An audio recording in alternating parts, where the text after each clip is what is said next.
Aparece um fundo vermelho, escrito com letras brancas, a análise psicológica da personalidade de MG. Aparece duas fotos de M com seu nome escrito. Aparece na esquerda a Gia real, na direita a Gia da ficção. Oi, gente! Esse vídeo que eu vou gravar para vocês fala sobre a análise de personalidades de personagens de dois filmes diferentes. Essas personagens têm personalidades assim bem herméticas, cheias de esoterismo, de particularidades fascinantes. Vocês vão entender porque eu escolhi essas duas personagens. E a análise psicológica que eu vou fazer dessas personalidades são a partir de 4 teorias, que eu amo psicologia e eu consegui escolher só uma teoria. Então vamos para a primeira personagem, que é do filme Garota Exemplar. Esse filme tem a personagem M Exemplar, que é a personagem que eu vou analisar aqui com vocês. Então, um pouco da história da M. Então, a Amy, ela tinha pais que praticamente odiaram a infância dela e criaram o personagem da Amy exemplar, que era melhor na escola, tinha a melhor casa, tocava os melhores instrumentos, estava sempre avançada em comparação às crianças da sua idade. E a Amy falava que era essa personagem que era assim, ela não era assim, que a Amy estava sempre um passo dela. Então ela conhece o Nick, eles namoram, casam, até que um dia, gente, a Amy desaparece e o Nick é acusado de ser responsável pelo assassinato da esposa, porque tinha uma cena de crime toda armada. Então, quem não viu o filme, não assista, spoiler. E aí, nesse filme, a gente acaba descobrindo que a Amy armou tudo isso, né? Então, por que que a Amy armou? A Amy, aí vocês devem estar se perguntando, né, por que que a Amy fez tudo isso. Quando a Amy aparece no filme e a gente descobre que ela está viva, ela fala: o Nick tirou todo o meu dinheiro, minha dignidade, toda a minha esperança. Ele foi tirando tudo de mim até que eu passasse a não existir. Isso é homicídio. Ele merece ter a punição por esse crime. E ela ainda acrescentou: para forjar um assassinato de... E ela ainda completou: para forjar um assassinato de forma convincente, você deve ser disciplinada. Fica amiga de uma idiota local, inventa um tanto de histórias sobre a sua vida sem graça e temperamento. Você deve criar uma história sobre o temperamento violento do seu marido, criar problemas financeiros, aumentar seu seguro de vida com a ajuda do desavisado e ainda criar uma imagem para que as pessoas sofram com sua perda. Aí ela fala que a América adora histórias de mulheres grávidas, mas se difícil abrir as pernas, mais difícil ainda é forjar uma gravidez. Então você deve drenar o vaso, entupir a idiota grávida de limonada, roubar sua urina e voar lá. Uma gravidez faz parte do seu histórico médico. Aí ela continua no dia da execução do crime, que foi o dia de aniversário, ainda comemoração de aniversário de 5 anos de casado dela e do Nick. Ela fala que você deve deixar erros suficientes somente para levantar uma suspeita, que tem que sangrar e muito, limpar e sangrar, mas que você deve limpar de forma porca. Então você deve limpar de maneira porca, igual ele faria. E ela ainda completa que deve ter um diário com uns 300 comentários contando a história de Nick e Amy, que você deve começar com os primeiros dias de conto de fada, que eles foram reais e são cruciais, que é importante que todos gostam de Nick e Amy, e depois é só inventar os gastos, as agressões, as ameaças de violência. E depois que todo mundo odiar a Nick por matar sua linda esposa grávida, com toda essa indignação, ela ia pular num lago com pílulas e um bolso de pedra. E aí o Nick ia ser acusado por matar, né, sua esposa. E quando achassem então o corpo dela, iam ver que o Nick descartou a sua amada como se fosse lixo e que o corpo flutuou como das mulheres desprezadas, indesejadas e agredidas. Então Nick também morreria e Nick e Amy desapareceriam. Mas também ela fala, eles nunca existiram mesmo, que o Nick amou a mulher que ela fingia ser, a garota legal, que os homens adoram esse termo, que a garota legal divertida, é gostosa, a garota legal trepa a qualquer hora, a garota legal nunca se zanga com o seu homem, e que pelo Nick ela até fingiu ser essa garota legal porque ela sabia que ele queria essa mulher mesmo quando ela o conheceu. E ela admite que ela não odiava tudo, que o Nick brotou nela humor, leveza, mas que ela também incentivou a ser mais esperto, mais inteligente, estimulou a ficar no nível dela e que eles eram felizes assim, fingindo o que eles não, fingindo serem o que não eram, e que eles eram o casal mais feliz que ela conhecia.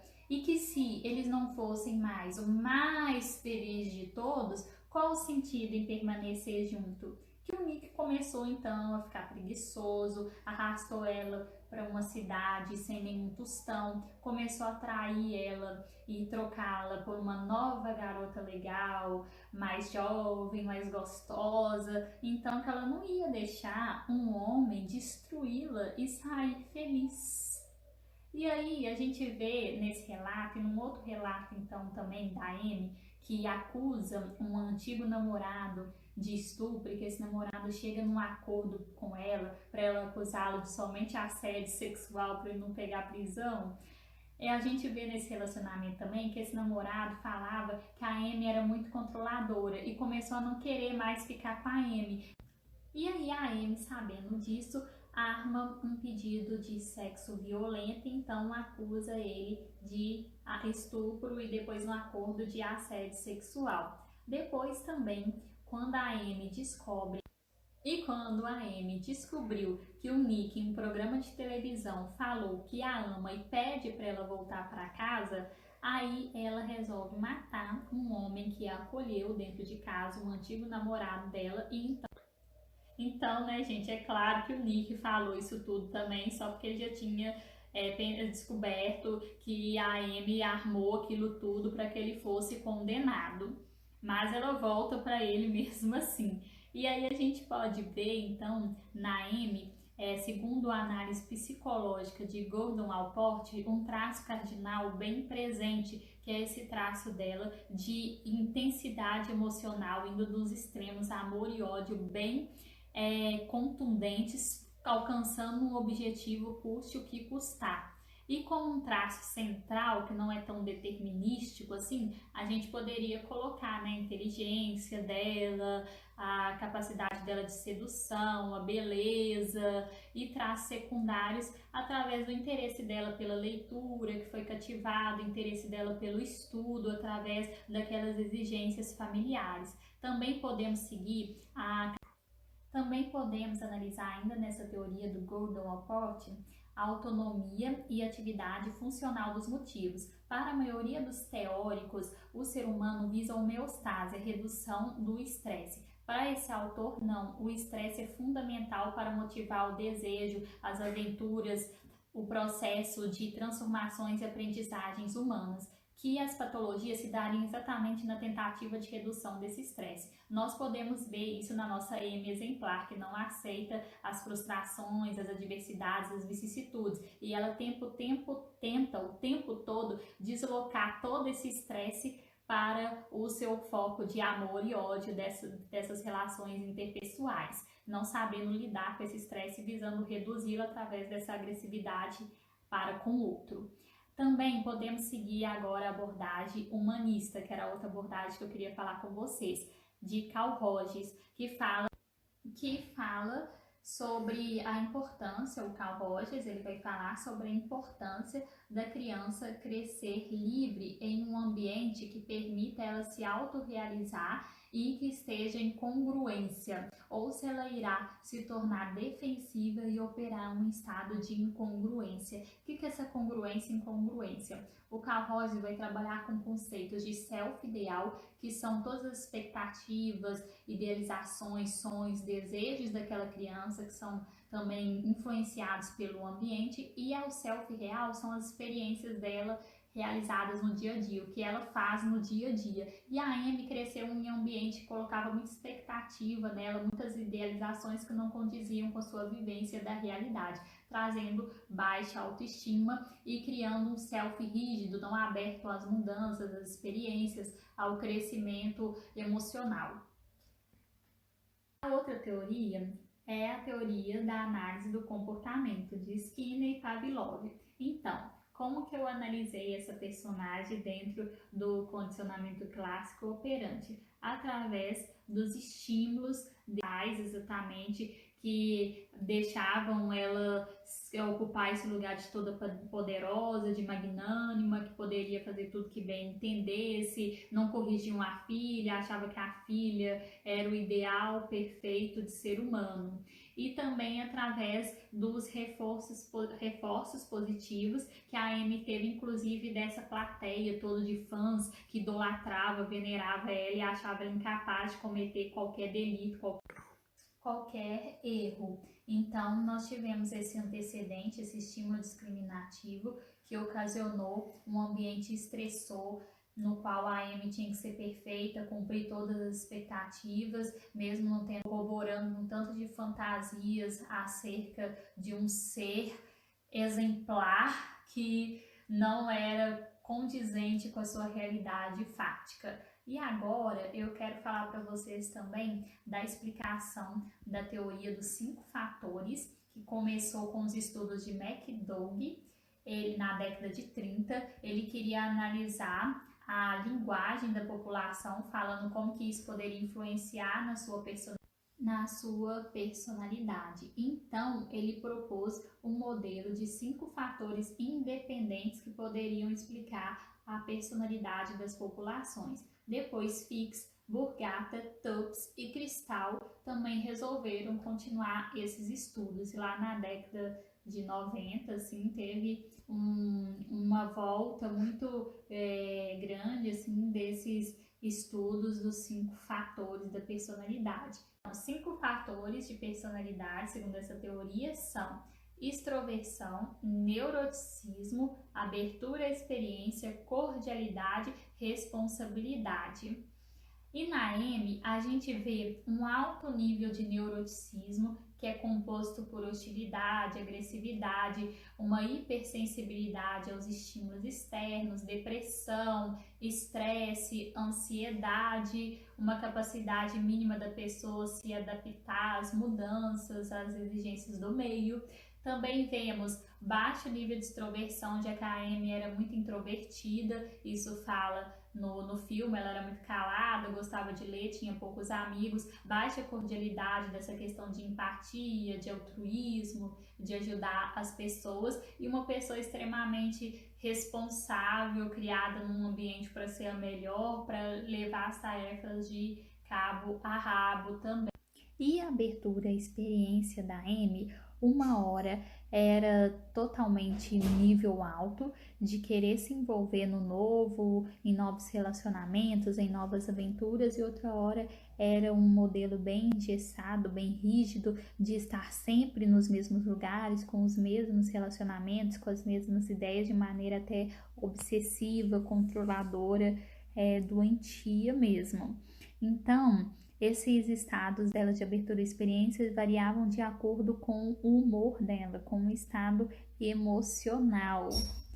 E aí, gente, fazendo todo esse repertório, eu concluo que a Amy tem um transtorno de personalidade borderline. Ela varia desses princípios de idealização e desvalorização para com as pessoas, ataques de fúria, medo de ser rejeitada, abandonada, se ela se sente num ambiente seguro que não a reconhece, ou então esse ambiente que não a reconhece faz ela agir de formas tão diferentes.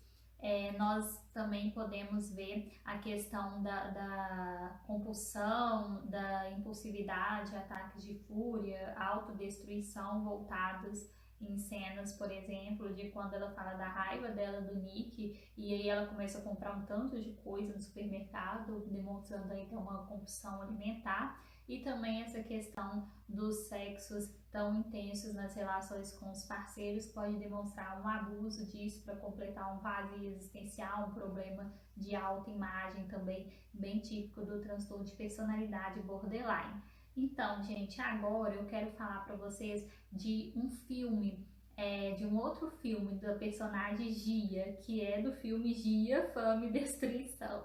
Essa personagem, ela tem um histórico de uma mãe que ficava muito grudadinha, que vivia grudadinha com ela. E quando a Gia faz 11 anos, essa mãe que tinha um relacionamento violento e instável com o marido resolve ir embora e nunca mais procura a Gia e os outros dois filhos. Então a Gia cresce sem essa referência materna que ela então era tão presente.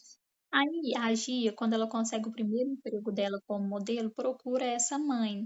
Ela tem 17 anos.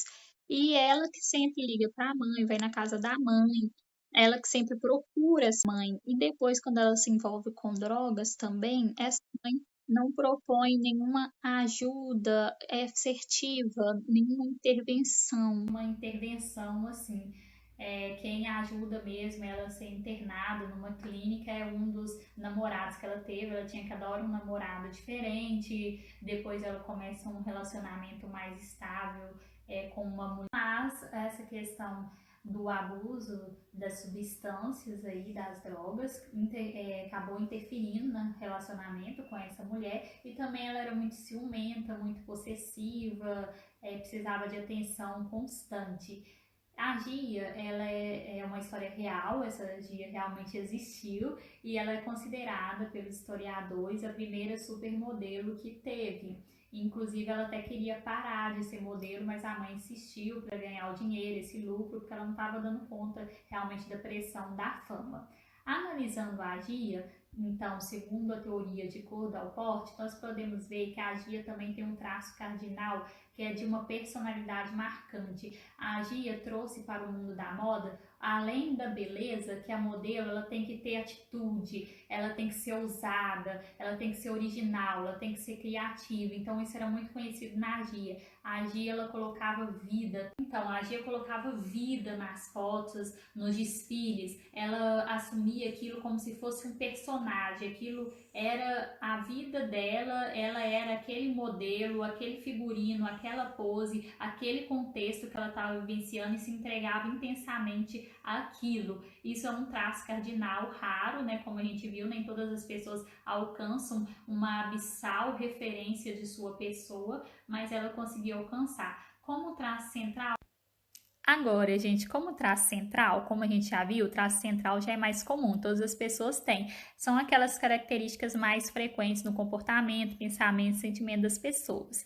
A Gia tem um traço central de inovação, de abertura à experiência, de cada hora estar num lugar, de topar todas, até mesmo pela criação, né, que ela teve sem muita referência assim materna.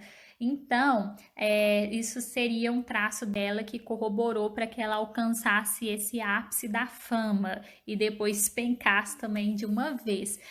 Como traço secundário, a gente pode ver exatamente os gostos da Gia por roupas diferentes, por cabelos coloridos, tatuagens. Ela não era muito vaidosa. Também a opção dela, a orientação dela sexual em relação à preferência pela mulher. Também isso tudo foi com influências ambientais, além das genéticas. Isso não determina.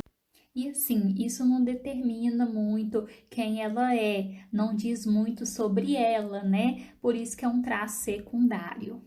Além disso, nós temos também a concepção da atividade e autonomia funcional dos motivos, onde o ser humano não é visto como aquele que quer reduzir o estresse visando a homeostase, mas como aquele que busca um certo nível de tensão, já que ele é um sistema aberto de personalidade auto-organizadora. E aí a patologia se dá inclusive na busca de redução do estresse. Nós vemos isso na Gia, que faz até o abuso de álcool e outras drogas para anestesiar esses sentidos que estão sempre muito hipersensíveis às estimulações externas. Agora nós vamos para a teoria humanista de Carl Rogers, que fala que a patologia se dá naquela incongruência entre o self ideal, que eu falei com vocês, são as fantasias, expectativas e idealizações do indivíduo, entre o seu self real, que são as experiências que o indivíduo está vivenciando na sua realidade fática, o que geraria baixa autoestima e estimularia uma criança a se tornar defensiva e não ter essa realização, essa autoatualização de um ser humano que está aberto à inovação, a aprender com seus erros, obstáculos da vida, porque o que ele quer, ele vive na realidade, o que não acontece com a Gia, né? Ele idealizou um amor maternal, idealizou um amparo, um cuidado que não foi satisfeito e que fez ela se tornar essa pessoa com medo constante do abandono, que não condizia com as expectativas infantis dela. E agora eu vou para a justificativa dessa análise psicológica segundo a análise do comportamento, né? Na análise do comportamento, nós temos a questão do reforço, que é a consequência depois de um comportamento que é emitido. E na Gia, a gente tem um reforço desses comportamentos dela disruptivos, comportamentos desadaptativos, instáveis, através justamente da mãe que quer manter ela nesse posto da fama, da supermodelo, quando ela quer sair desse posto, reconhecendo as suas limitações humanas. Então, esses comportamentos de eu tenho que conseguir aquilo de qualquer jeito, eu tenho que me sacrificar de qualquer jeito em prol da atenção, do amor das pessoas, foi reforçado. Também quando a mãe acaba não a ajudando no seu problema de abuso de substâncias, isso acaba reforçando aquele comportamento. E na infância também, aquela falta de amparo e de correção amigáveis de suas necessidades também resultou naquela pessoa que deveria então arranjar suas próprias soluções, custe o que custar, mesmo que não sejam adaptativos. Então aí nós temos esse reforço do comportamento através dessas atitudes citadas e também através de um ambiente instável. Por exemplo, a mãe ia visitar ela e falava que já ia embora, sabendo que ela tinha uma dificuldade dessa questão da desvinculação com uma pessoa e causando crises existenciais novamente nesse ciclo vicioso de comportamentos que deveriam ser eliminados, mas que acabam sendo reforçados. Agora, vamos para a última teoria para analisar a Gia, que é a dos 5 fatores. Vamos primeiramente para o fator neuroticismo. Nossa, essa é claramente super nela, né? Ela é muito neurótica, nesse sentido da hostilidade, auto e heteroagressão, a questão da preocupação extrema com o futuro, ansiedade com o presente também, fica revivendo traumas infantis com sentimento de culpa, baixa autoestima, depressão, instabilidade emocional, não consegue se adaptar ao meio. Também, né, a gente vê a questão aí da abertura à experiência, né, ela é muito assim, né, ela sempre está variando, buscando novas sensações, novos estímulos, que chegou até o extremo no abuso de álcool e outras drogas. A cordialidade dela, aí também tem uma oscilação muito grande, assim, ela se apegava a algumas pessoas, mas era muito mais na questão de voltar a atenção para ela necessitava de carinho constante e não dava esse cuidado para as pessoas da mesma forma. Então a cordialidade dela está classificada aí também como baixa. A consciosidade e responsabilidade dela também era baixa, ela não focava muito nos objetivos. E aí, por último, gente, a extroversão da Gia era altíssima também. Ela estava o tempo todo buscando contato com as pessoas, mesmo que fosse mais a questão de sexo, através de abuso de substâncias, direção inadequada, bem impulsiva, mas ela estava o tempo todo buscando estar perto de outras pessoas, conversava muito, falava muito, saía muito, ao contrário da Amy exemplar, né, que ficava mais focada nos estudos, mais sozinha, não tinha muitos amigos. A Gia, assim como a Amy, também apresenta um transtorno de personalidade borderline, nesses extremos de idealização, desvalorização das pessoas, ataques de fúria. A Gia chega inclusive a ter algumas idealizações persecutórias, que acabam fazendo ela ter umas paranoias, que às vezes é típico do borderline também, na questão dela se sentir desvalorizada, rejeitada pelas pessoas, aí produz essas paranoias transitórias devido à reatividade ambiental e conflitos interpessoais. Então não pode ser diagnosticado como uma psicose ou transtorno de personalidade paranoide, porque assim que ela se sente acolhida novamente, tem de volta a atenção do seu cuidador, aí ela para com aquela paranoia.